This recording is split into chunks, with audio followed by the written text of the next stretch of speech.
Hello, dear listener. Tonight we arrive at the journey to explore an ancient tribe with 18 of the strangest rituals. You will witness the first bonding night of a young married couple, and the ritual to welcome a newborn member, the ritual of capturing a man to be husband, the ritual of marriage, and much more is waiting for you to go and discover. Deep in the jungle, beneath the emerald canopy, where sunlight flickered through leaves like fireflies, a tribe lived in harmony with root and stone. They followed no king, read no sacred book. They lived by rituals passed down through generations. The tribe knew 18 sacred rites of life. Each one marked a turning of the soul. The first began not with birth, but with flame. When two young souls were bound in name, the entire village gathered to witness the fire. It was not a private joining, but sacred. Before twilight, they prepared the fire circle. Braided vines and ash were laid in rings. Petals of the moon orchid were gently scattered. This flower bloomed only during union nights. At the center, the fire pit glowed faintly. Drums began to murmur like distant thunder. Women carried gourds filled with glowing sap. The couple stood silent, facing the fire. Both were dressed in plain, bark-dyed cloth. Their bodies were painted by elder hands. The man's chest bore the sun symbol, a round circle with rays drawn in ash.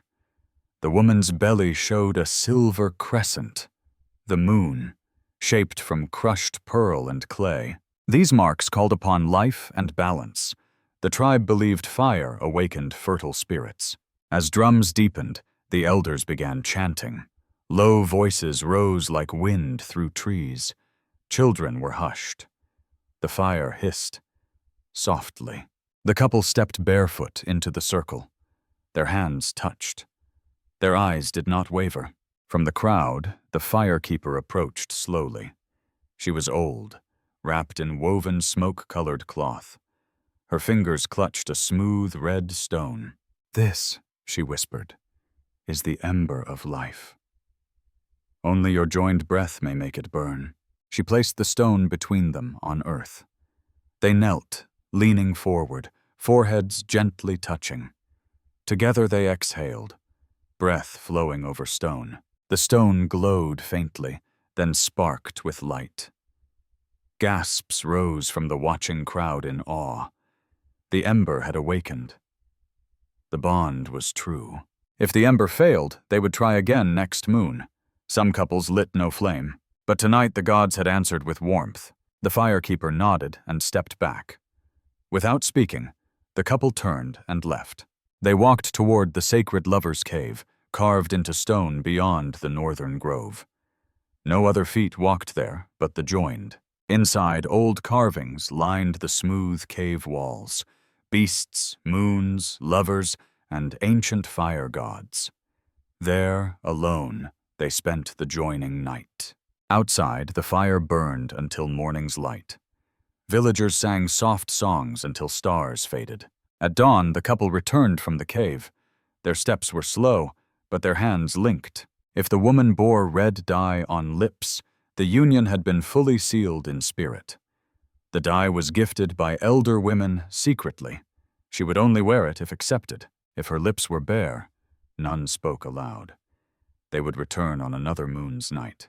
But when Red smiled beneath the rising sun, the village burst with cheer and blessing. Fire had blessed the womb and heart.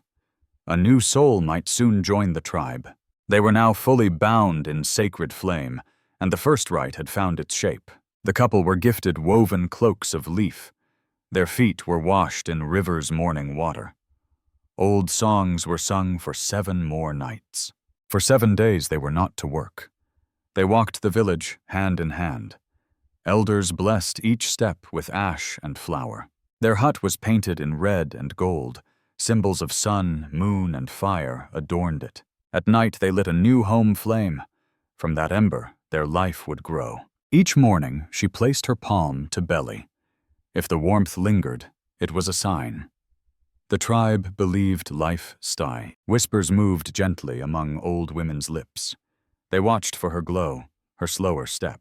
If she swayed when fire smoke rose, they said the womb had answered already. The man offered bark, honey, and root.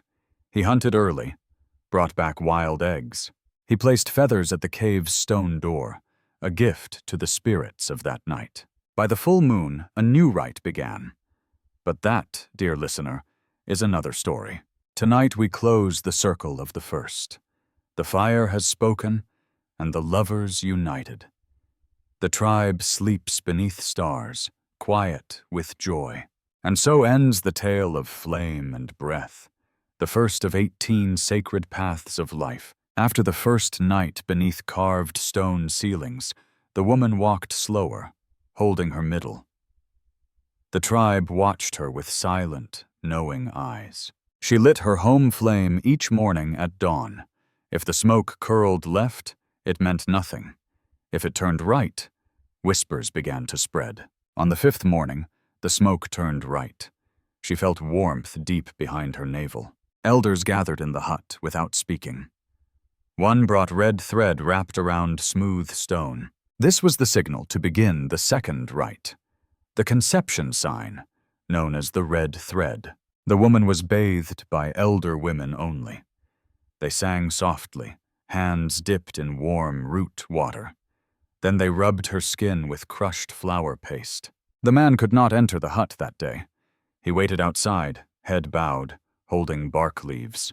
When the bath was done, she was wrapped in woven cloth, dyed from mountain berries. They placed a drop of red on her brow, then tied thread gently around her left wrist.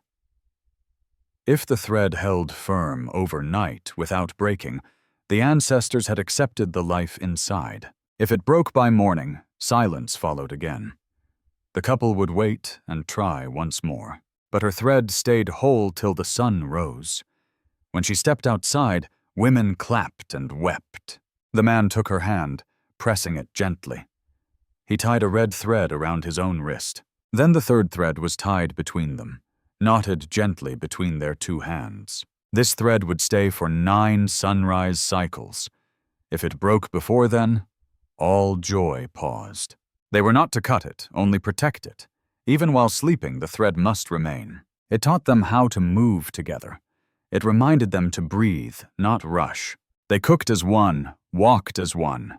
Even if they argued, the thread held them. Each day the thread grew softer with wear, but never did it snap or fray. By the 7th sunrise, she felt dizzy. By the 8th, she refused bitter leaves. On the 9th, her eyes swam with light.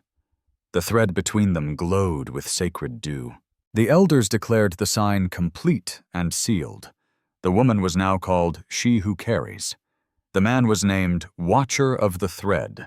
From then a new rhythm ruled their days. The woman ate only from wooden bowls. No sharp metal was allowed near her skin. She slept beside woven charms and sunbark. Each night the elder sang to her womb. If her dreams were filled with red birds, it meant a daughter would soon arrive. If black deer appeared in forest visions, a son would walk from her waters. The tribe valued both girl and boy equally, but sons were rare, born from fire dreams. Daughters came in rain, gentle and often. When fire dreams came, the tribe lit torches. If rain dreams came, they sang in river. Both were welcome. Both were wrapped in leaf. But fire-blooded boys were trained for leading. Rain-born girls were trained for healing hands. Still, no child was spoken of too soon. Until the 4th moon passed, no name was given. Until the 7th moon, no plans were made. The woman walked each morning near the trees. If her path was straight, all was well. If she paused to touch her ribs often, elders offered tea made from purple root. The man hunted smaller game, not great beasts. He carved toys of wood beneath moonlight. He placed feathers on their door each night, one for each day the thread survived. On the 31st day, the thread was removed. It was placed into the sacred hollow tree. Inside that tree, threads from generations lay. Some faded, some remained bright as flame. When he dropped their thread into the hollow, the tree hissed and gave off sweet smoke. That was a sign the life had taken root. The tribe beat drums low, not loud. They did not celebrate yet. They waited. Life in the womb was a mystery still. The woman began sleeping beside the elder's hut. There, she learned songs for calming unborn spirits. Her belly grew slowly, like a rising moon. By the third moon, her back ached often. By the fourth, she no longer carried water. The man woke early to boil crushed herbs. He rubbed her feet with warm leaf oil. At night, they spoke to the belly softly, telling stories of deer, stars, and rain. If the belly kicked after a fire story, they believed the child would be brave. If it stirred during water songs, they whispered, "A healer is listening tonight." The child inside was never called by name. It was only the one who waits. By the sixth moon, the woman sang alone.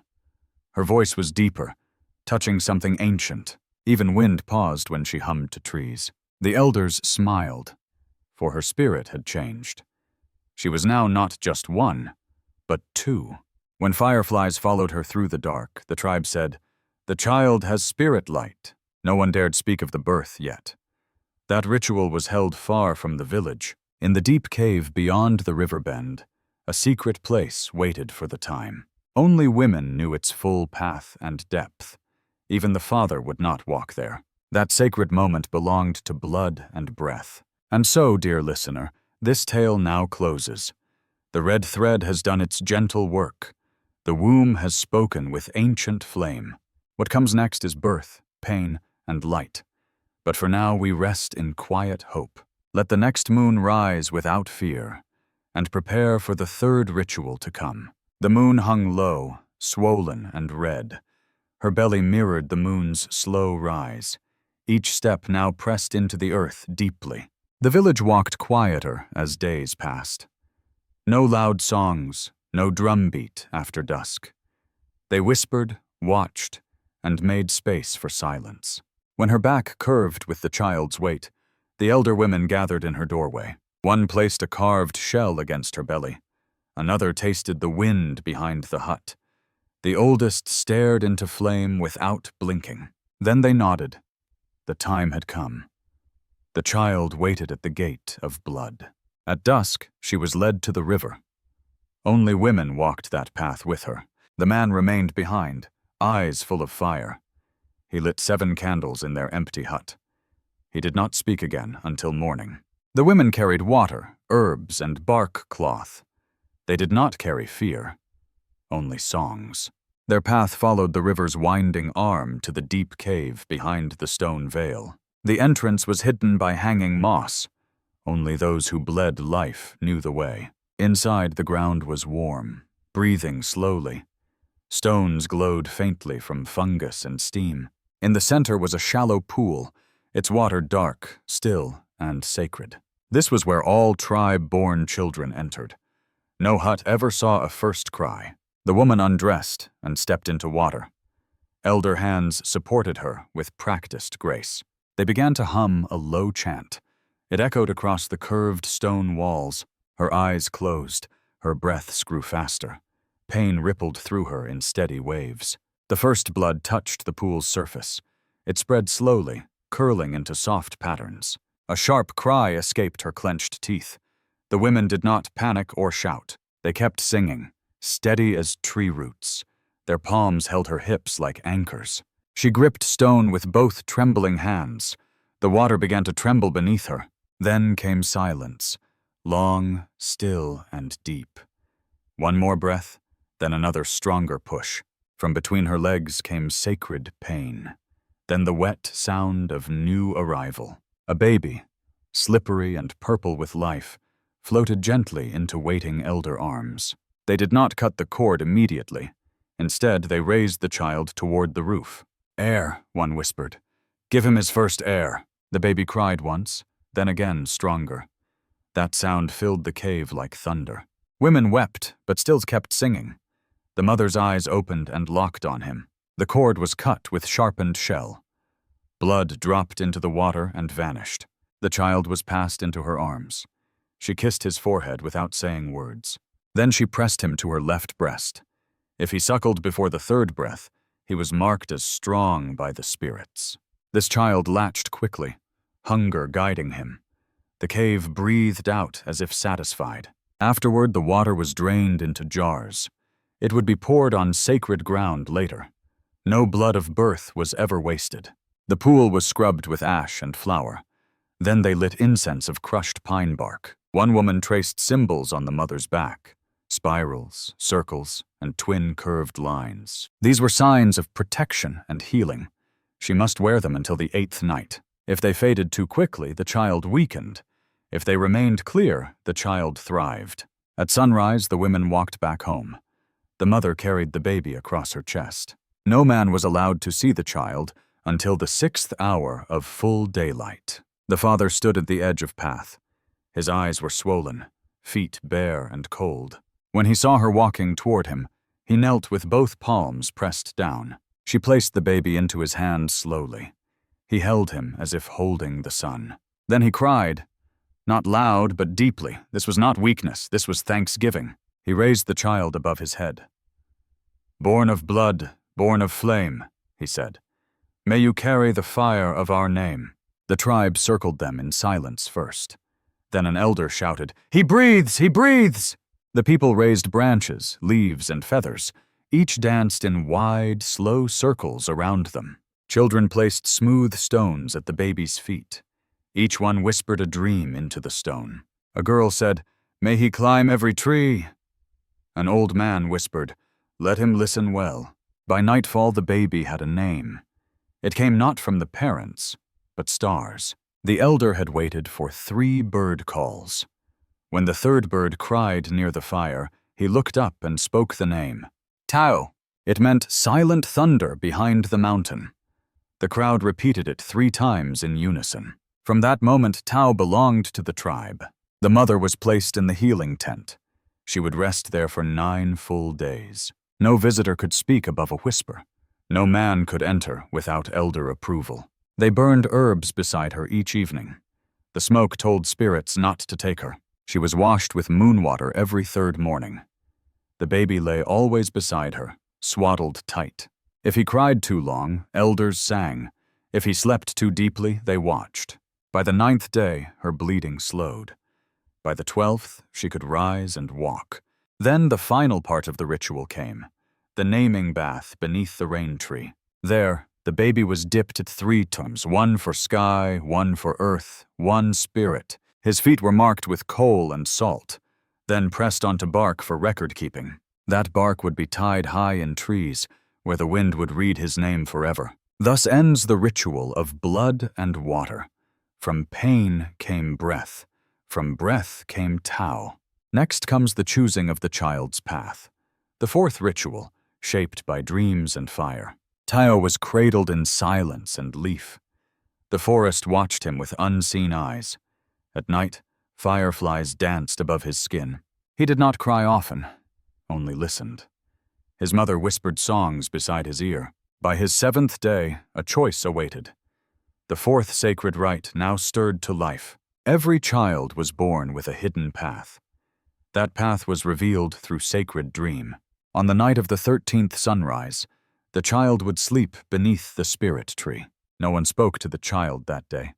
No one touched him after sun had set. The mother held him once before twilight, then gave him to the dream keepers. These were women dressed in woven shadows, silent, slow, eyes marked with crushed ash.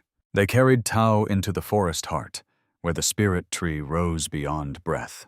Its trunk was twisted, older than thunder, roots coiled like serpents beneath red soil. At its base was the dream cradle, a bowl of roots filled with soft moss. There the child was laid, limbs open wide. His chest rose and fell like calm wind. A necklace of dried fruit was placed beside his feet to attract gentle spirits. No adult stayed near after the song. Only the tree would witness what came. Above Tao, leaves whispered forgotten languages. Below him, the earth pulsed like heartbeat. Then the moon rose full and gold. The dream entered silently, without warning. He did not move, but his eyes twitched. His fingers curled. then relaxed like waves. Some children dreamed of rivers or birds. Some saw flame, teeth, or falling sky. Whatever image appeared would mark their path. At sunrise, the dream keepers returned. They lifted Tao without speaking a word. Back at the village, the elder waited. He stared into the baby's sleepy eyes. Then he asked, "What did you see?" The women did not answer, but sang. Their song was low and unbroken. The elder closed his eyes and listened. Then he nodded. "The dream has spoken." They laid the child on the naming mat. The father sat nearby, unmoving, breath held. The elder dipped a branch in smoke. He drew a circle on the child's chest. Then he spoke the vision seen in dream. Clouds of ash above a black river. Wolves howled. The child stood without fear. He opened his hand, and fire answered. Gasps passed through the circle of villagers. The elder continued, "This one walks the path of the fire listener, the spirit binder." The mother wept, not with sorrow, but awe. Such children were rare, touched by flame. They would speak to spirits in their sleep. They would one day call wind by name. But they would also walk alone often. This path brought power, but also price. From that day, Tao's life changed shape.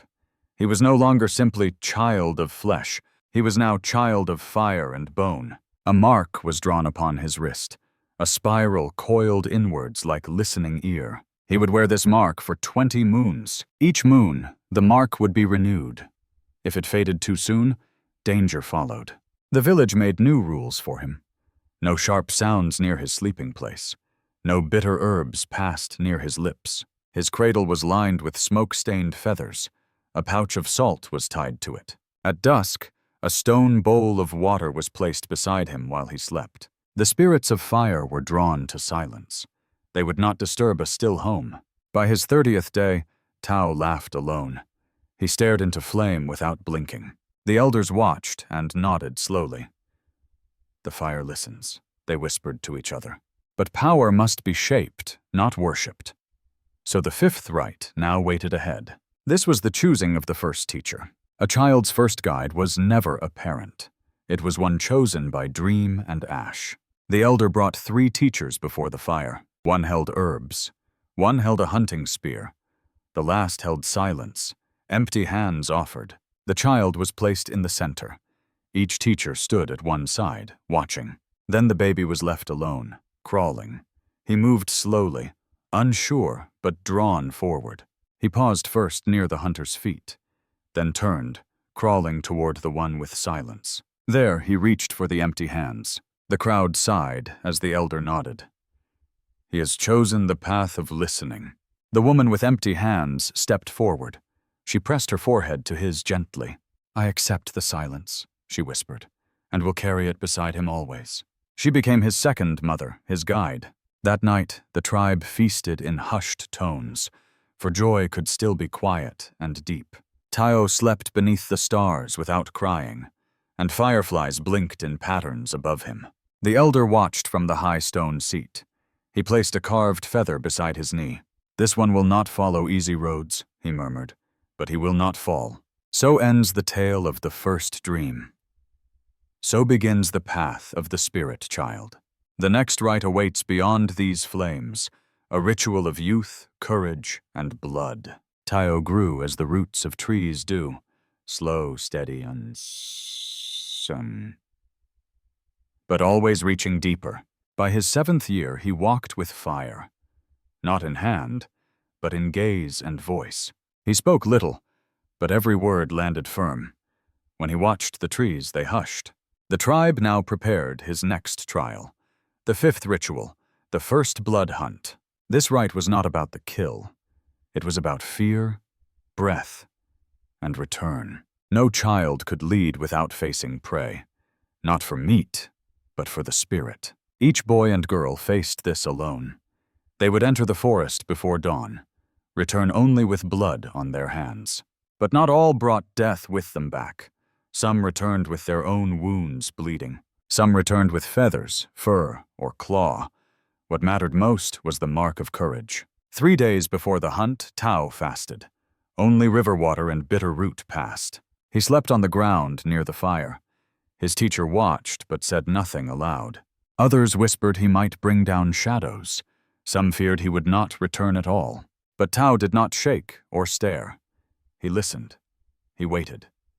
He dreamed nothing.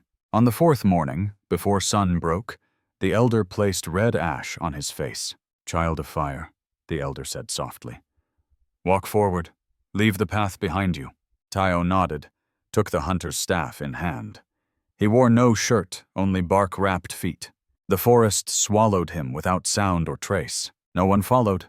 None were allowed to watch. He walked where the trees grew thickest, where old spirits tangled in the roots. His breath was steady, his eyes alert.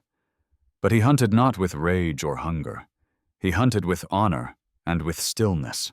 Birds rose as he passed, quiet wings. Squirrels froze in mid-run, sensing something strange. By midday, he found the animals' prints. Small tracks near water, fresh and deep. He knelt beside them and closed his eyes. He touched the ground, then tasted the dirt. The trail curved north toward the stone cliffs. He followed slowly, not breaking a twig. By dusk, the wind began to turn. It smelled of musk, bark, and heat. He saw it then, a wild boar. Not too large, but strong in body. It dug at roots, unaware of danger. Tao gripped his staff and watched in silence. He could attack, but something in him paused. He saw the boar's ribs beneath its skin. It was not a monster, only hungry. He stepped closer. The boar turned and froze. Both stared for what felt like forever. Then Tao struck his own hand with stone. Blood ran from his palm to the grass. He knelt and placed the blood on leaves. He whispered, "I bleed to know your fear." The boar snorted, then slowly walked away. Tao did not follow. He let it go. He wrapped his hand and turned homeward. By nightfall, he returned to the village gate, his palm wrapped in vine, blood still damp. The elder touched the cloth and nodded. "You chose the deeper path," he said. Some children brought dead rabbits or birds. Others brought tooth marks on their arms. But Tao brought only his own blood. That was enough to pass the trial. The tribe sat around the great fire ring. Each child from the hunt knelt before flame. They told their tale in 10 clear words, not one more, not one less aloud. When Tao's turn came, he spoke softly. "I bled where beasts walk. I hunted myself." The crowd fell silent, then began to hum. It was the song of inner victory. After that, the fire was lit higher. Each child was given one animal mark. Tao received the mark of the owl. It was drawn with ash behind his ear. Owl children were called watchers and protectors. They were not the first to strike, but always the last to fall. That night, Tao sat beside his teacher. She handed him a shell filled with herbs. "Place this beneath your tongue," she said. "Let the pain rest in your memory." He obeyed. The bitterness filled his chest, but his eyes stayed still, unflinching, clear. "You now know fear," she whispered low. "Fear is your companion, not your chain." Then she placed a feather at his feet. It was dark gray, soft, and curved. "When the time comes, give this away. It will choose your first companion in war." Tao nodded. He kept the feather in bark, tied it near his sleeping mat that night. The next morning, he woke before others. He walked into the woods with bare feet, not to hunt, but to thank the boar. He left fruit near the tracks in silence. Then he turned, not his child anymore. He had walked into shadow and returned whole. Thus ends the rite of courage and blood. The forest had accepted him. So had fire. Now a greater trial waited in silence, a ritual not of body, but of heart. By his 13th year, Tao had grown tall. His voice had deepened like cave echoes. His steps were quiet, his gaze unblinking. He now carved stone with patient hands. The fire spirits no longer stirred him. It was his own body that changed now. Muscle hardened, dreams grew stranger and warmer. His teacher watched him without saying much. But one morning she handed him water. She whispered, "The 6th ritual is coming soon." This was the trial of desire and choice, the ritual where one meets first longing. The tribe did not fear desire or touch. They feared ignorance more than hunger itself. A child could not become adult in shadow. He must know love and want without shame. This trial would lead him into fire again, but a fire of skin, scent, and soul. Before the ritual, he was purified again. Elder women bathed him with leaf smoke. Men wrapped his arms in fragrant oils. They painted his chest with soft white clay, symbols of openness, breath, and sacred longing. Then came the choosing circle near the river. 7 youths sat beneath the rain tree. Each one had come of age last moon. Each had passed the hunt and dream rites. They wore light tunics and red thread rings. None spoke. None smiled. They simply waited. Tayo stepped into the circle with calm breath. He did not know who waited for him, but dreams had hinted. Hair like ash bark, and eyes that held both night and river. The circle was silent, except for wind.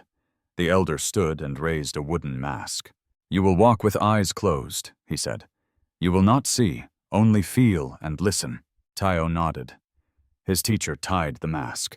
His vision faded, but his heart stayed clear. One by one, the candidates approached him. Each placed hands on his shoulders gently. Each whispered a single word into his ear. Some said hunt, or echo, or wildflower. Others said nothing at all, only breath. But one voice said, "Return." Soft, certain. When he heard it, his skin tightened. After all had come, the elder spoke. "Now you will walk and choose the voice." Tayo turned, sensing direction not with eyes. His body moved as if pulled by thread. He stopped before this 4th person in line. He reached out and found both their hands. The mask was removed. The circle waited. Before him stood a girl with bark-gray hair. Her eyes were deep and still like riverbeds. Neither spoke. They simply held the gaze. Then the elder nodded. "Desire has spoken. She is your first flame. Walk together." The girl stepped beside Tao and smiled. She offered him a palm of river salt. He accepted it and placed it in pouch. This symbol meant, "I will taste what comes." For 3 days they stayed in shared tent. Not to touch fully, but to learn. They washed each other's hands before sleep. They sat back to back while eating fruit. They sang old chants about hunger and waiting. On the 3rd night, they lit a fire. The elder came and asked only one question. "Does your flame burn with peace or pain?" If one said pain, the bond was ended. No shame, no blame. They would choose again, but both Tao and the girl said peace. So the elder untied their wristbands. This symbolized they could now walk freely together. From then on, they were not yet bound, but known as watchers of one another's light. They slept apart, but smiled with new warmth. Others in the tribe brought them leaf gifts, small bundles of herbs to ease the heart, charms carved from bone for restful dreams. Tayo carved her a flute from reed. She braided him a band of root threads. They walked side by side near the cliffs. He did not speak of love just yet. She did not ask what came next. Desire was not fire to rush or fear. It was to be carried gently, watched always. If it still burned after 3 full moons, they could request the joining ceremony rite. Until then, they walked and watched together, and Tao dreamed not of fire, but of her. The trial of desire had found its rhythm. The heart had chosen with quiet, steady flame. Thus ends the 6th sacred ritual of youth.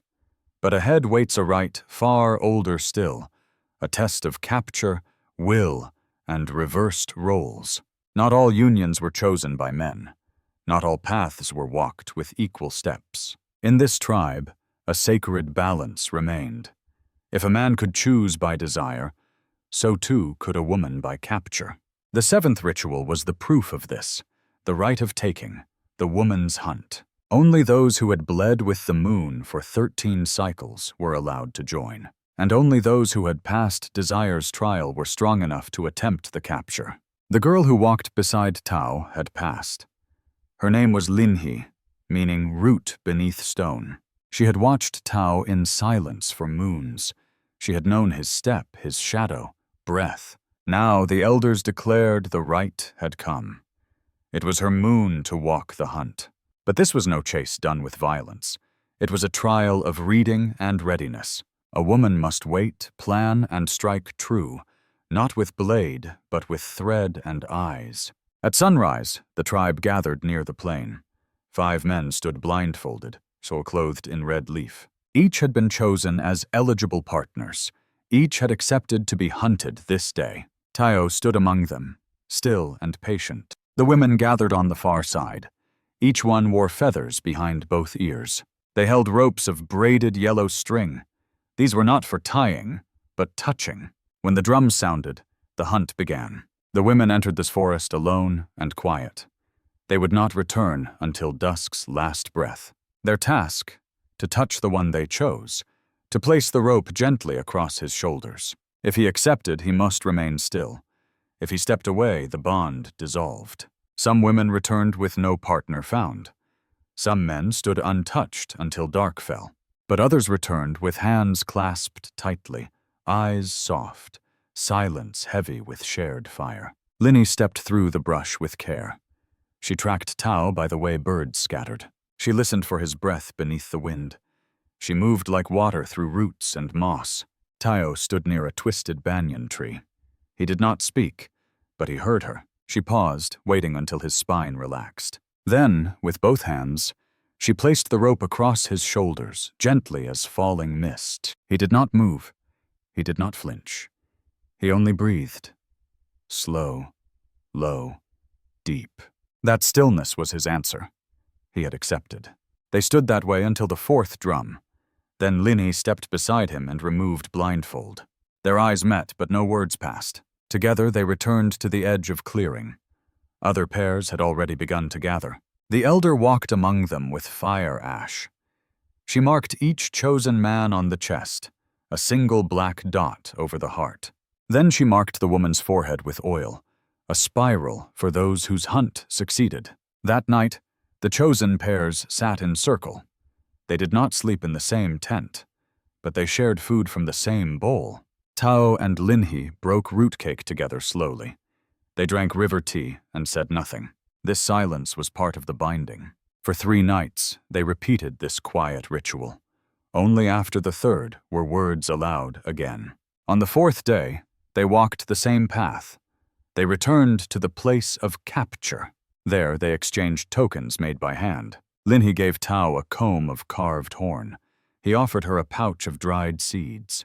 These gifts were symbols of peace and trust. The seeds would grow if the bond held. The comb would break if the bond soured. The elder watched this exchange with soft breath. Now, she said, you both hold the fire. You may carry it or let it go. Neither spoke, but both smiled faintly. The fire was not yet marriage, not yet, but it was the path that led there, and if they both walked it again together, then the next rite would be their union. Until then, Tao returned to his own hut. Linny walked among the women to learn more. She gathered roots, practiced child-calming songs. He hunted birds, shaped tools of stone. But each evening they passed beneath the trees, exchanging only nods, soft as falling feathers. The rope that touched his shoulder still hung on the inside wall of her tent. It was not burned. It was not buried. It would stay until the day of marriage, or until one of them untied it. So ends the 7th ritual of the tribe, where woman takes not with strength, but with silence. The next rite brings deeper flame still, the ceremony of sacred binding under moonlight. When the moon swelled round and gold, and fireflies filled the village with shimmer, the time had come for sacred marriage. Not all who bonded reached this ritual. Some flames faded after many moons passed. Others chose to walk in separate paths. But Tao and Linhi remained side by side. They smiled without words, spoke without rushing. Now the elders called forth the 8th rite, the moon union, binding 2 souls in one. Preparations began at dawn's first breath. Villagers painted stone paths with crushed fruit. The center fire pit was swept and blessed. Children wove garlands of sweetgrass and pine. Old women strung beads from bark and thread. The night of the union was chosen carefully. Not too soon, not too late. Just right. It had to fall on the full moon after the third quiet evening of no rain. That night arrived with wind, but no storm. The stars blinked slowly, as if watching. Tao stood beneath the oldest tree, waiting. His tunic was dyed deep with mountain dye. He wore no blade, only feather and salt. Linny approached barefoot, leaves in her hair. She carried a bowl of river stones. Each stone had been chosen from their walks. Each held a memory, a word unsaid. They stepped into the fire ring together. The tribe gathered around in silent circles. The firekeeper raised her hands and sang. A low hum spread through the cool night. Then came the offering of past breath. Each one held a leaf to the flame. Tao spoke. I release what I was. Linny followed. I welcome what we become. The leaves burned, curled, vanished into smoke.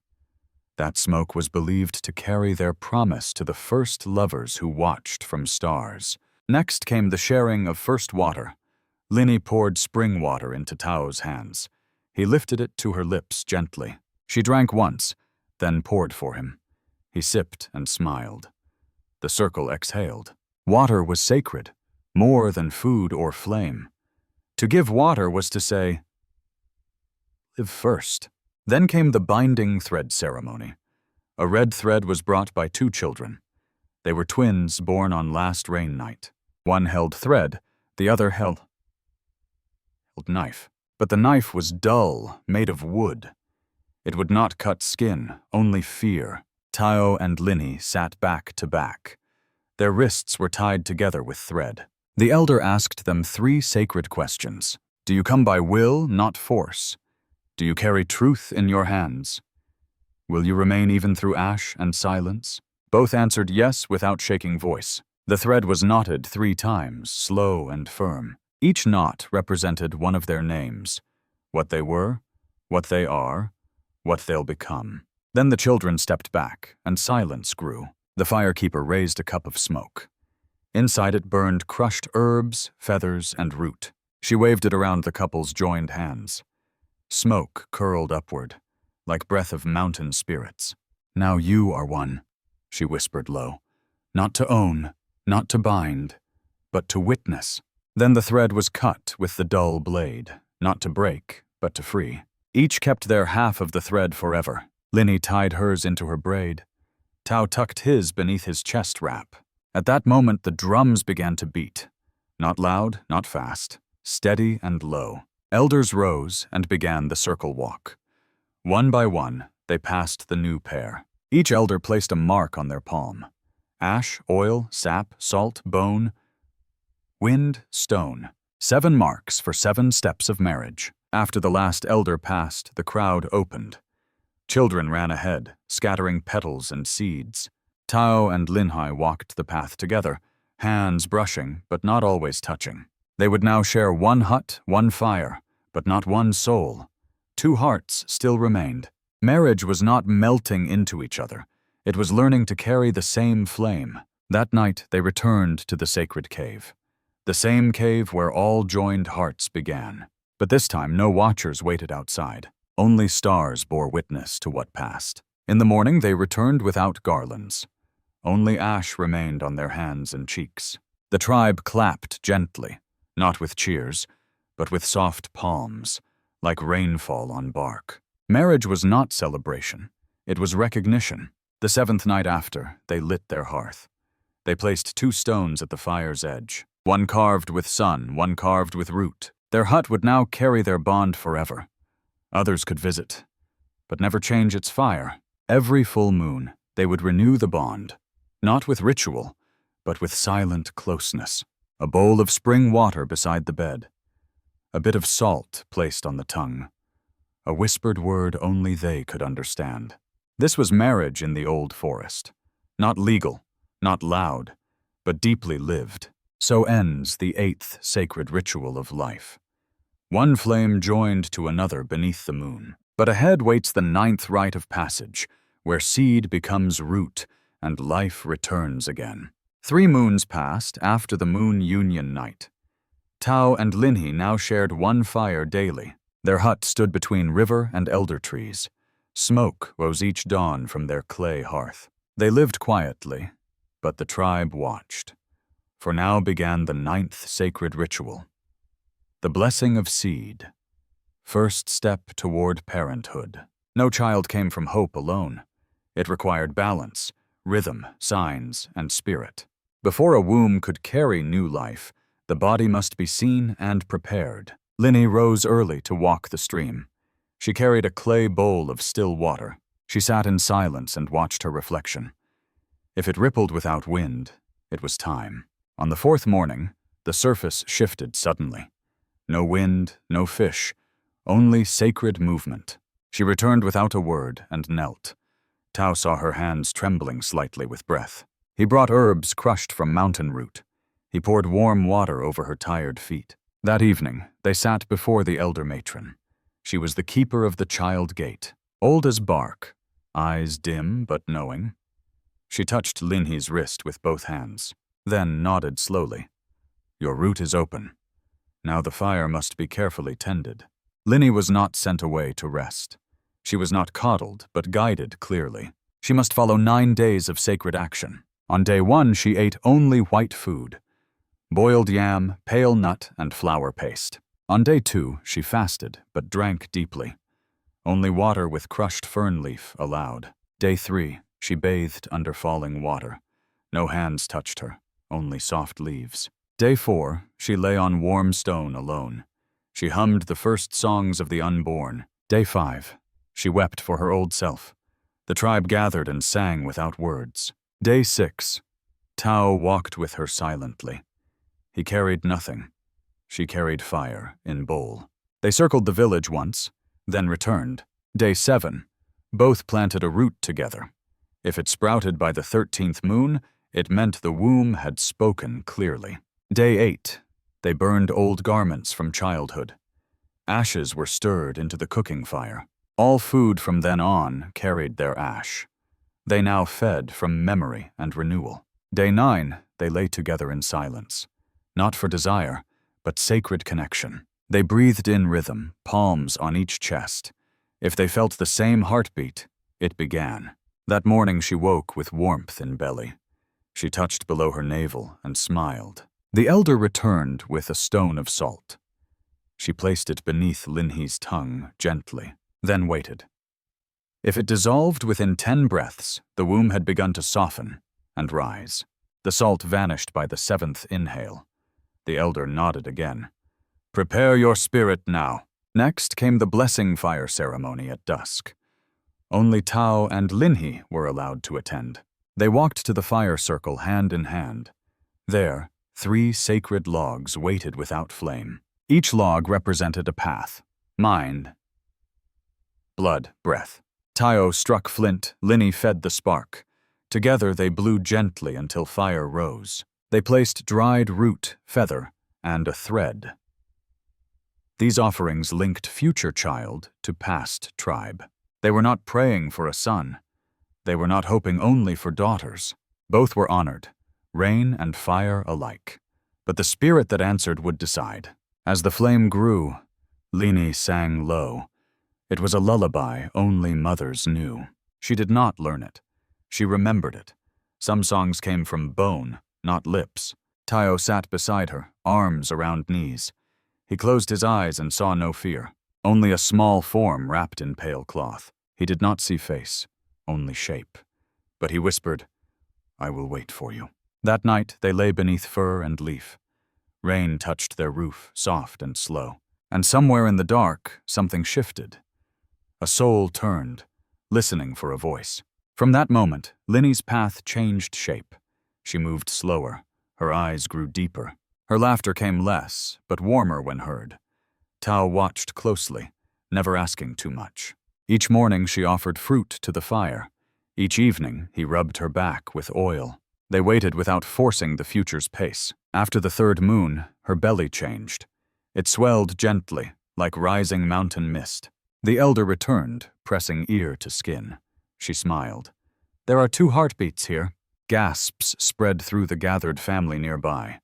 Twins were rare, a sacred sign.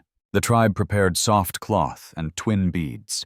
They carved 2 tiny animals from sunwood, one shaped like crane, one shaped like turtle. The blessing of the first seed was done. The womb had opened, the spirits had replied.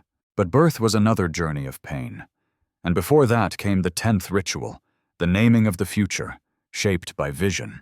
As Linhi's belly swelled with quiet power, and Tao walked softly beside her each dawn, the time came for the 10th sacred ritual. No child was born without a name, and no name was spoken without a vision. Before the soul took its first breath, the tribe must ask the spirits for sight. This rite was called naming the future. It was done in fire, smoke, and sleep. The couple did not choose the name alone. The name chose itself, if the dream came.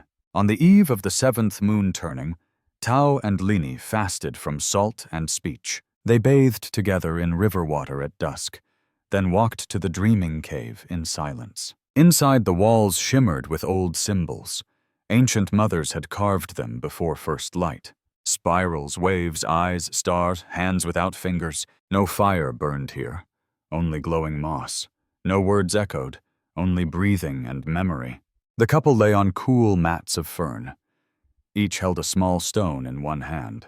If the stone warmed during sleep, it meant a vision had passed through the dream door. Tao slept facing north. Lini faced south. Their hands touched once, then fell apart. Dreaming was not shared. Each soul walked alone. The first vision came to Lini quickly. She stood inside a burning red forest. The trees wept honey. The sky was green. A crane flew backward into her open hands. She held it, but it turned into flame. Then from the fire, 2 voices spoke. One said, "My name is Wren without shadow." The other said, "Mine is moss that watches." She woke with tears beneath her eyes. The stone in her hand glowed with warmth. Beside her, Tao's breath was shallow, tight. His lips moved as if whispering underwater. He dreamed slower, darker, deeper than Linhi. He walked through a cave without a floor. Each step floated on bones of deer. He heard a song, but saw no mouth. Then a child with golden eyes appeared. The child pointed at Tao's chest and said, "I have already been named. You must listen." Tao reached out, but touched only ash. The child blew away like smoke in wind. Tao turned and saw Linhi sleeping nearby. In the dream, she was holding 2 eggs, one cracked with fire, one cracked with stone. He awoke with heart beating like drum. His stone was warm. His hands were damp. They did not speak yet. That was forbidden. The elder waited at the cave's mouth. She held 2 bowls of cold clay tea. They drank slowly, then walked to the tree. The vision tree stood near the eastern cliff.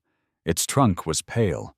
Its roots grew upward. Under its branches, they finally spoke aloud. Linhi said, "I dreamed a bird of flame. 2 voices, 2 names, 1 soul, 1 echo." Tao said, "I saw a child of ash." "1 name was already chosen before breath." The elder nodded. "The spirits have agreed." She placed her palm on Lini's belly, then dipped her fingers into red clay. On Linhi's skin, she drew 2 symbols, one for wind, one for watching ground. Then she turned to Tao and painted his chest. 1 symbol for silence, 1 for returning. The elder spoke the first child's name aloud, Wren without shadow, a name for speed, grace, and questions. Then the second name was whispered slowly, Moss that watches, a name for stillness, thought, and memory. No one in the tribe could change them. These names were sealed by vision and root. That night, the tribe lit a tall fire. Not for celebration, for marking the path. They carved the names into bark and stone, buried them in the roots of the vision tree. So even if storms washed the world away, the names would remain in Earth's deep belly. Tao placed his hand on Lini's stomach. He whispered, "You already know who you are." She smiled, "And now we must learn too." For the next 7 days, no one spoke their unborn children's names aloud again. That silence was part of the respect. To name too often is to weaken meaning. Instead, they sang songs without words at dusk. They hung beads outside their hut each morning. Each bead held a color, not a letter. Each one glowed when touched by moonlight. If the beads glowed blue, dreams were peaceful. If red, the womb turned restless with energy. Their beads glowed gold, a rare color. It meant the unborn had spirit awareness early. The elder smiled. They listen before they breathe. By the 30th night, the hut changed. The couple added a small bowl of honey, a feather from a wren, a square stone. These were not toys, but signs of welcome. No cradle was made yet, that came later. But the spirit had been greeted with truth. So ends the 10th sacred ritual of life. The soul has been named and waits quietly. Next comes the 11th rite of the tribe, a trial of pain, endurance, and rebirth flame. No flame is born without fuel and pain. No child enters without fire, tearing through flesh. So came the 11th sacred rite of life, the trial of flame, the rite of birth. 7 moons had passed since the naming dream. Linny now moved slowly, hands on belly. Her breath grew short with each new step. Her feet swelled, her back curved like bow. Tayo stayed near, watching every movement carefully. He gathered herbs, boiled root, softened sleeping mat. But when the pain finally came, he left. He was not allowed to witness the trial. The birth belonged to women, spirits, and blood, not to eyes of husbands or fathers. When Linny cried out before dawn, they came. 3 elder midwives, silent and steady as stone. They carried warm cloth, salt water, and sacred thread. They lifted Linny and carried her to cave, the same cave where her name had once begun. The fire was already lit in its center. Coals glowed red. Steam rose from damp earth. She was laid upon bark wrapped in moss. Her arms were tied gently with red cloth, not to trap her, but to ground her. A 4th woman sat near the entrance, singing. Her voice did not change, no matter the pain. The song was to hold the sky steady. If the sky wavered, the spirit might scatter. Linny screamed once, then clenched her teeth. Her hands clawed the moss with raw strength. The elders checked water, checked breath, checked blood. They spoke little, moving as one ancient body.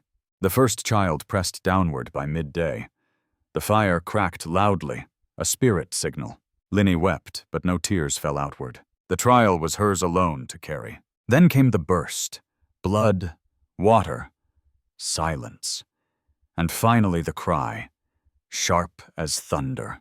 Wren without shadow has entered the world. The child was lifted, cord uncut, unwashed, still warm with birth's storm, still linked by thread. Linny gasped, coughed, and then pushed again. The second child came slower, heavier, quiet.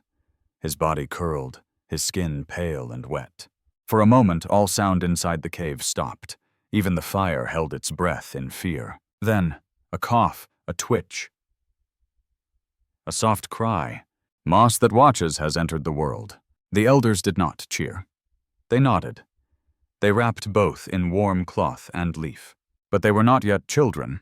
Not yet. Linny had one more fire to pass.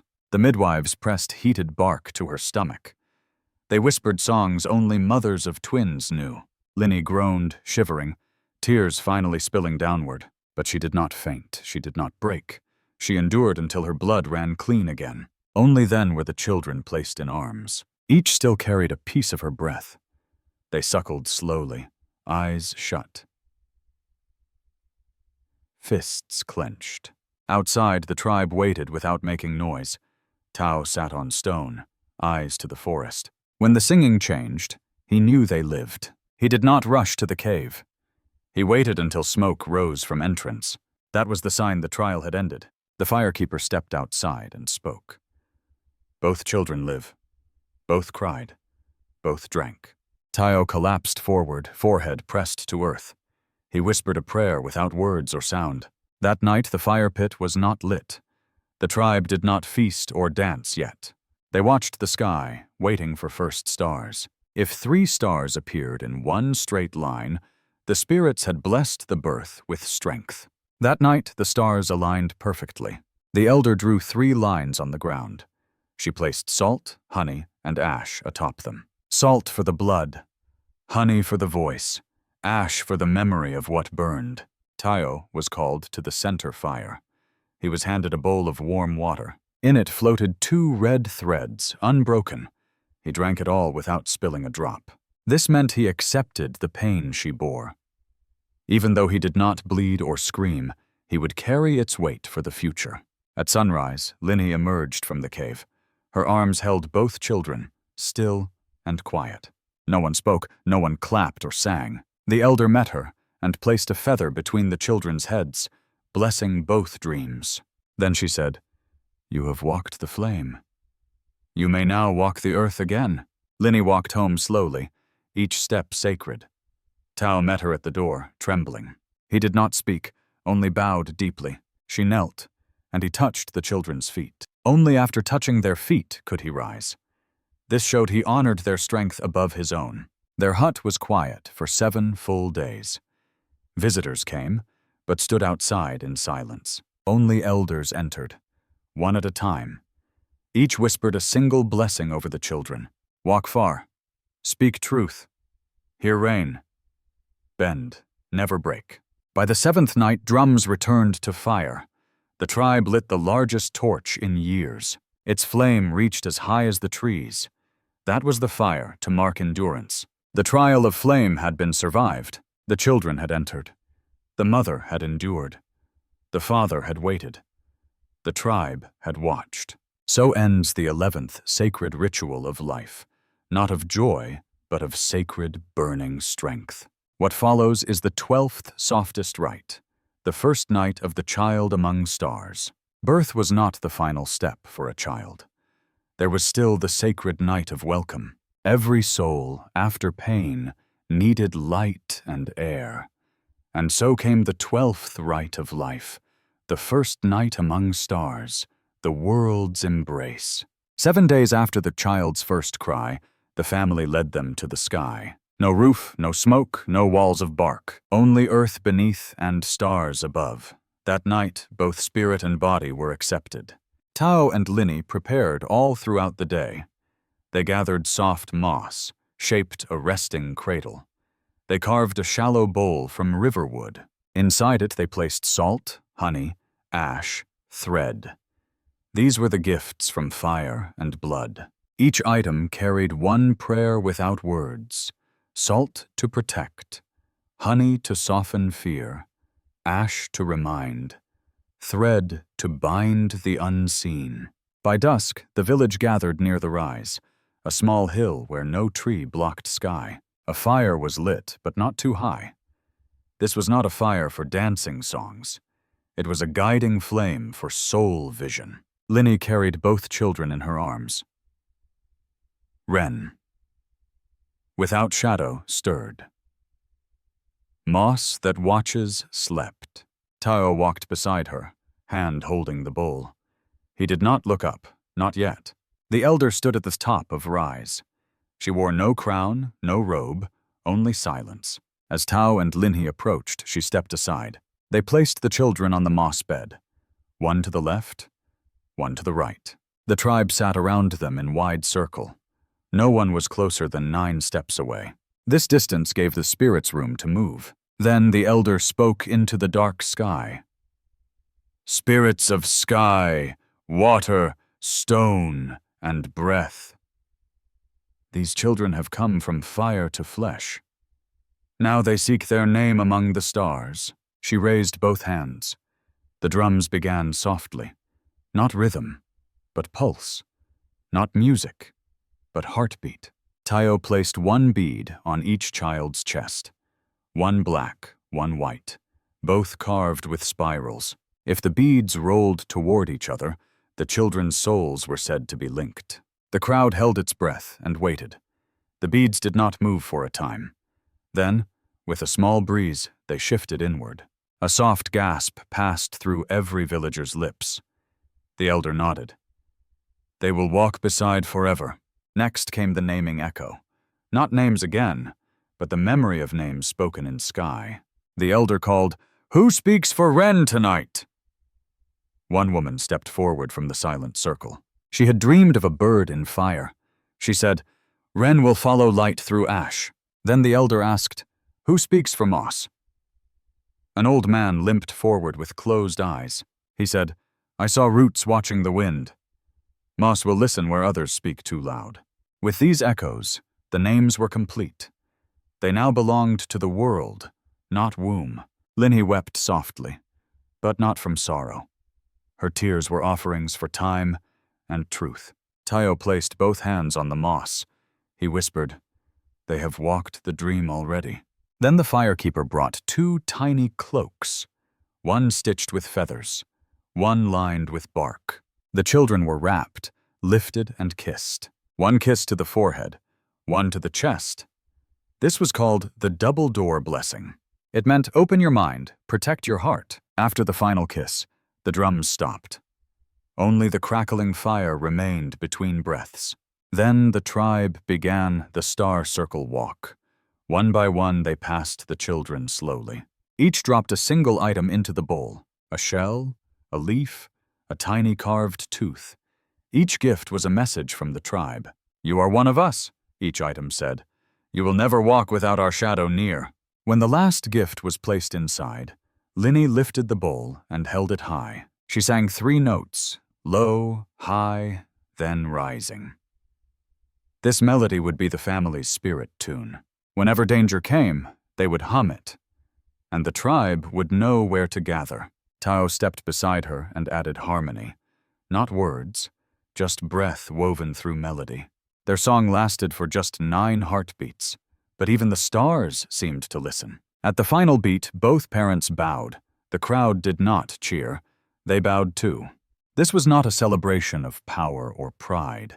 It was recognition of life and future pain. Children would cry, fall, fear, grow, break, heal. But tonight, they were only stars in flesh. Tayo gathered the children and turned homeward. Linhy followed, still humming their spirit song. The rest of the tribe returned to fire. They passed the bowl among themselves gently. Each tasted a grain of salt, ash, honey. Each bound themselves to the new lives born. That night, the village slept beneath clear sky. No dreams, only presence, only quiet breath. So ends the 12th sacred rite of life, a moment when new spirits touched the stars. What comes next is the shaping of first thought, the 13th rite, the teaching of beginning words. Words were not given all at once. They were grown slowly, like roots from silence. The 13th rite was the shaping of sound. The moment thought moved into voice and meaning. This was called the teaching of beginning words. The mind was sacred, the tongue, its fire. Tao and Linhy watched their children daily. Ren without shadow was quick, alert, curious. Moss that watches was slow, thoughtful, steady. Neither child spoke, but both listened deeply. They watched the wind before naming it. They followed ants before pointing at them. The elders said that was the sign. Words would come not in noise, but knowing. The rite began when both children touched ash. On the same morning, they found the hearth. Their fingers pressed into the cooled firebed. They stared at their palms, marked in gray. Linhy gasped softly. Tao looked toward the sky. "They're ready," he said. "Their thoughts are growing." The teacher of first words arrived by dusk. She was not family, not elder, not mother. She was known only as the listener. Her hut stood far beyond the river bend, surrounded by white birds and moss-covered stones. She spoke little, and never to children. She waited until they spoke first, clearly, freely. She arrived with 2 bowls and no words. One bowl held river water, the other ash. She placed them before the children and waited. Ren reached into the water. Moss touched ash. Then they both looked up, not confused. That was the moment the rite began. Each dawn, the listener returned to their fire. She drew shapes in dust, then wiped them. She hummed notes, but offered no names. The children mimicked sounds, shapes, and gestures. Some children learned by echo, others by silence. Ren mimicked bird calls. Moss followed with soft tones. They did not rush to form words. They shaped breath before forming meaning clearly. On the 9th day, Wren pointed skyward. She said, "Fly." Just one sound. Firm. The listener smiled for the first time. She placed a feather into Wren's hand. "That word is yours. Keep it wisely." Next morning, Moss tapped his own chest. He whispered, "Still." A word few began with. The listener handed him a small stone. She said, "Stillness holds everything others miss." From then on, words grew like vines. Not many, but carefully chosen and sacred. The tribe watched in quiet reverence each day. They did not interrupt the learning fire. No one asked, "What did they say today?" Because in this tribe, words were gifts, not tools to fill silence, but to shape it. After the 30th day, the children could speak 3 full words each, spoken without repetition. Wren said, "Fly, fire, far." Moss said, "Still, stone, wait." The listener nodded once and vanished again. Her work was complete, her gift given. Then came the circle of meaning ceremony. Each child was brought before the elder mat. The entire tribe gathered, seated without sound. The children sat in the center together. Each held their feather and their stone. The elder asked no questions, gave no commands. She simply opened her hands and waited. Wren stepped forward, placed her feather in ash, then spoke. "I speak because I hear fire." Moss placed his stone in water bowl. He said, "I wait because the earth listens." These phrases were their first declarations of mind. They would be remembered until death and beyond. The tribe repeated them 3 times aloud. Then silence fell again, as meaning settled. That evening, Tao and Linhi lit new lamps. Each child placed their word token near the flame. Wren's feather caught spark but did not burn. Moss's stone warmed but did not crack. Signs that the words had been accepted. That night, Tao spoke to both gently. "You have opened your mouths with truth today. Never let words become weapons without reason." Linny added, "Speak less than you hear. Name things only when they ask to be named." So ended the 13th sacred rite of life. Not a ritual of loud voices or pride, but of slow speaking, patient listening, and meaning. What comes next walks with step and sound. The 14th rite, the dance of 2 shadows. In the tribe, family was not only blood. It was spirit, shadow, rhythm, and memory. Between siblings, a special rite was kept, the dance of 2 shadows, the 14th path. This was not a dance for celebration or show. It was a weaving of spirits born together. When 2 children were born from one womb, their bond was sacred, shaped beyond words. Twins especially were watched for signs early. Their steps, glances, silences were carefully marked. If they mirrored each other before the 3rd moon, the ritual was prepared before the 6th. Wren and Moss moved in mirrored stillness. When one laughed, the other blinked slowly. When one reached forward, the other leaned back.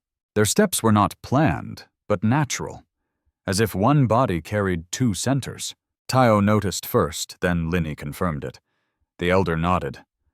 "They are ready, just barely."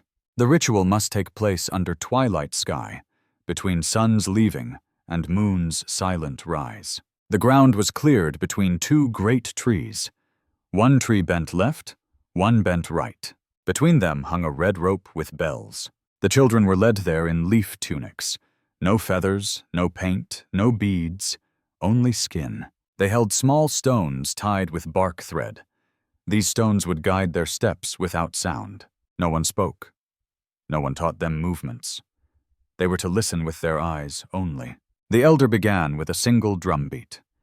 Then silence, long, wide, and unbroken. Wren stepped left, Moss stepped right. Then both paused, tilting heads in unison. A second beat came, soft as breath. Their feet moved in circles across soil. The rope with bells swayed but never rang. This meant their shadows moved in balance. Villagers watched with awe and gentle stillness. For once the shadows aligned, nothing must interrupt. Wren lifted her stone toward the west. Moss lowered his toward the earth below. Then, with bare hands, they pressed palms together.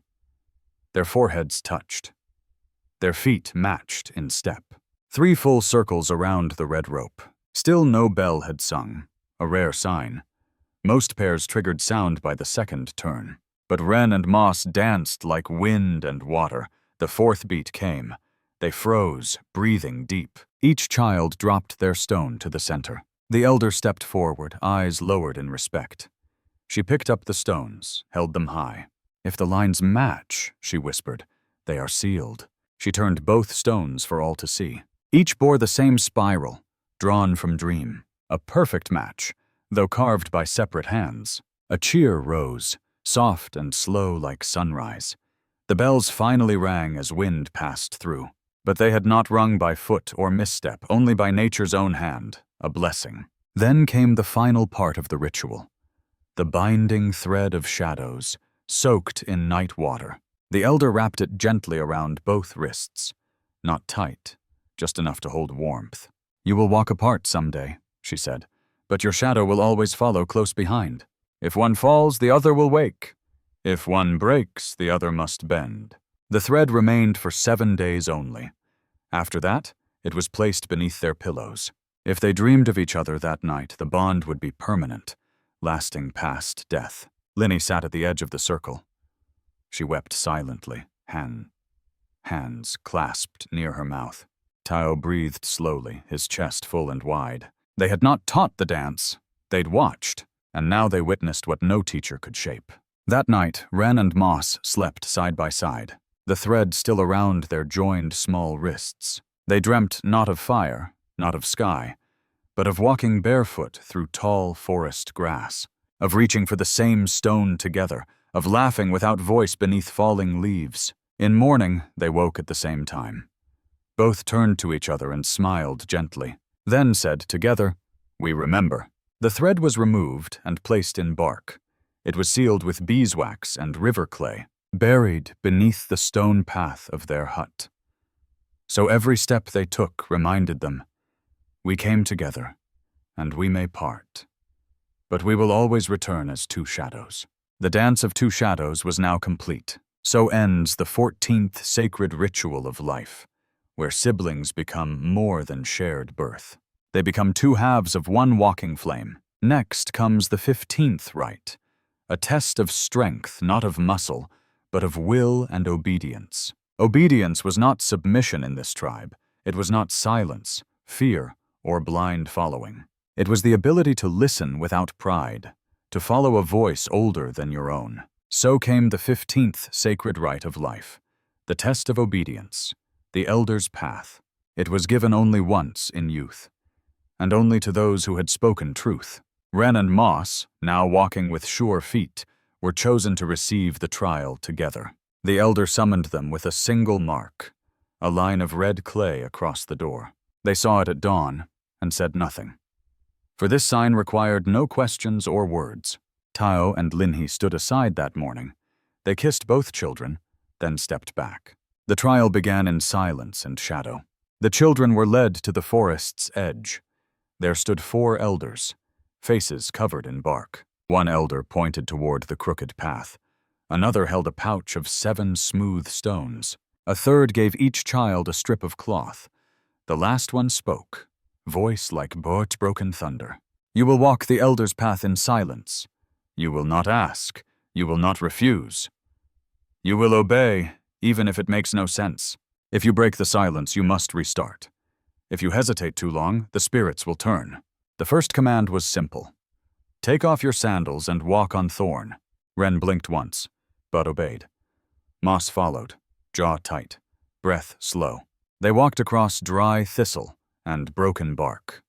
Not fast, but not slow, balanced in pain. The second command, "Carry these stones in mouth." Each child took 3, leaving 1 behind. That was the hidden part of the test. No one ever carried all 7. The elders watched for that single choice, not to carry more than you should. The third command, "Follow the bird, not the sun." This meant they had to trust the moving, not the fixed, a lesson in letting go. They turned west when sun said east. They watched a crow and walked its trail. By dusk, their feet bled, mouths dry. Still, they did not speak or look away. Then came the fourth command, the hardest yet. Kneel when no one is watching you. This tested the spirit of unseen humility. At a fork in the path, no eyes near, both children stopped and sank to knees, their heads bowed, their hands folded quietly. The wind moved through trees as if in thanks. The elders, hidden behind brush, nodded slowly. Most children failed this command by standing tall. But Wren and Moss had learned to bend. The fifth and final command came by whisper. Take only what is not offered, yet needed. They walked until they found a clay bowl. Inside it sat one fruit, one piece of root. No words, no sign, only hunger. Moss took the root. Wren took the fruit. Both left the bowl untouched, undamaged. They returned just as the last light fell. At the forest edge, 4 elders waited again. The bark masks were removed without a word. One elder raised both hands toward sky. He spoke. You walked without pride. You knelt without audience. You chose need, not greed. You obeyed, but did not forget to think. You did not break, though you bent well. You are ready to carry wisdom forward. Then came the ceremonial marking of the mind. Each elder dipped a stick in night ink. They drew symbols behind each child's left ear, a spiral for humility, a line for listening, a dot for silence, a curve for restraint. No one else could see those marks, but the children would feel them always. Back at the village, the fire was low. The tribe gathered, eyes calm and gentle. The children stepped into the circle barefoot. They each placed 1 stone before the fire. Only 6 stones. The 7th was left behind. This showed wisdom, to know your limit. Then Tao and Linhi stepped forward quietly. They did not hug their children. They bowed. Linhi whispered, You obeyed with strength, not silence. Tao added, Now you may speak for others. That night, the children were fed in silence. Only after the final bowl was emptied did the elder give her closing words. Obedience is not to shrink but to serve, to hear, to hold, and not to break. So ends the 15th sacred ritual of life. The next rite will test the spirit's edges. The 16th rite, the fire of separation. There is a fire that warms. There is a fire that feeds. And there is a fire that burns away. The 16th ritual belonged to the last kind. It was the fire of separation, a trial not of pain, but of distance. Each child must walk alone, without comfort, not to survive, but to meet the self.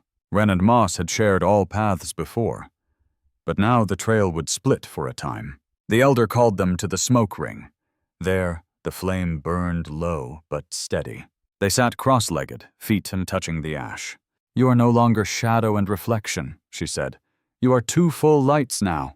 You must learn what it means to stand without another's breath beside your own. Tao and Linhi stood in silence nearby. Their hands stayed open, not reaching outward. This was not a goodbye.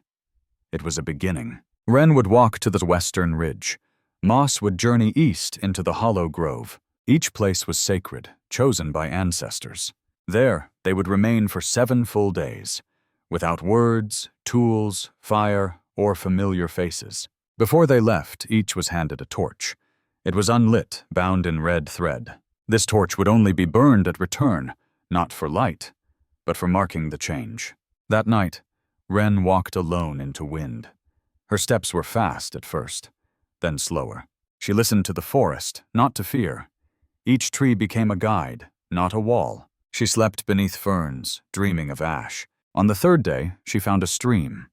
There, she knelt and spoke one word, stay. Not to herself, not to the water, but to something deep and flickering inside. Moss walked the opposite direction. Slowly, gently. He touched every root he passed, in silence. On the 2nd night, he sang aloud. Not to be heard, but to remember. He carved small symbols into the soft bark. When the wind passed, they hummed faintly. He ate berries, drank dew, watched birds. On the 5th day, he saw his shadow. It looked taller, still, and very far away. On the 6th, he wept for no reason. And when he woke on the 7th morning, his first thought was not of Wren, but of himself, and what he could carry. At dusk on the 7th day, both returned, Ren from the west, Moss from the east. They met at the edge of the fire ring, still silent, still holding their unlit torches. The elder stepped forward, holding a coal bowl. She spoke softly. What was burned away stays gone. What remains must now rise without fear. Ren lit her torch and held it high. Her eyes were clear. Her voice was steady. She said, I met silence. It did not leave. Moss lit his torch and bowed low. He said, I walked beside myself. I stayed. The flames flickered but did not leap wildly. This was the sign of a clean return. If fire danced too high, it meant resistance. If it died too quickly, doubt remained. But their flames held, calm and unwavering. The elder nodded. Then you may walk forward. But not back. Never back. Each child placed their torch in the ground. The firekeeper poured water over them slowly. Steam rose, soft and spiraled like breath. Then the ashes were mixed with river clay. From that, 2 new marks were pressed. One for Ren, a bird with open wings. One for Moss, a stone with listening lines. These were painted onto their shoulders at dawn, not to be washed until the next moon. That evening, the tribe gathered for silent meal. Ren and Moss sat apart for the first time. They looked across the fire, not beside it, and still they smiled. Not lost, but changed. Later that night, Linhi came to each child. She did not say, welcome back, only now. Tayo brought them both water, then walked away. The next morning, Ren rose. It was before the light. She walked alone to gather fallen leaves. Moss followed a different trail with no sound. He watched ants build their tunnels patiently. Their steps no longer mirrored, yet harmonious. They had become 2 paths, not one split. So ends the 16th sacred rite of life, the moment when children become their own shadows. What follows is the 17th ritual, a fire lit not by birth, but by choice. Not every flame is passed down by blood. Some are lit by choice, not tradition. The 17th rite belonged to the self alone, the rite of choosing. The inner fire lit. It was the first ritual one must request. No elder could summon it. No parent decide. When the heart stirred without prompting or order, the child would step forward and declare readiness. This choice was sacred, personal, and unrepeatable. Each child could do it only once. Ren stood first, just before the harvest moon. She stepped to the elder with steady breath. She said, I am ready to choose. I will carry flame, I light myself. That was the signal. The tribe began preparations. Moss remained quiet, but watched her movements closely. He did not follow. Not yet. Each person lit by this rite chose a path. Hunter, healer, listener, watcher, guide, maker, or spirit keeper. Ren chose none of these directly. Instead, she carved her own from silence. She wished to become a fire sender. Someone who carried stories through flame and gesture. Few chose this. Fewer still succeeded fully. The elder asked her 3 times, Are you sure? Each time she replied with the same word, yes. That evening, she entered the fire cave alone. Inside were 7 lanterns, each holding different flame. One burned blue, one red, one gold, one green, one white, one orange, one black. She had to walk past 6 in silence. She could only light her hand from one. She passed red, past gold, past green. She paused before the white, but kept walking. At the 7th, she knelt before the black flame. Its light flickered, but gave no heat. Still, she reached forward with both bare hands. The flame rose, touched her skin, and danced. It did not burn, only shimmered gently. This meant her choice was true and accepted. She cupped the black flame and turned around. The elders waited just beyond the cave mouth. She stepped outside with the fire glowing faintly. The tribe clapped once, not loud, just one. This was the sign of a true calling. Ren's wrists were marked with ink of soot. Her breath was tested with a cold reed. She passed. Her first lesson would begin tomorrow.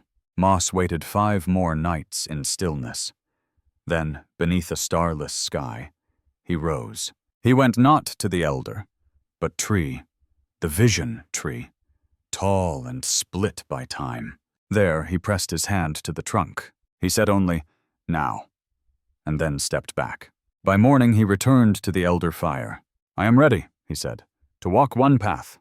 The elder asked, "Which calls your name today?"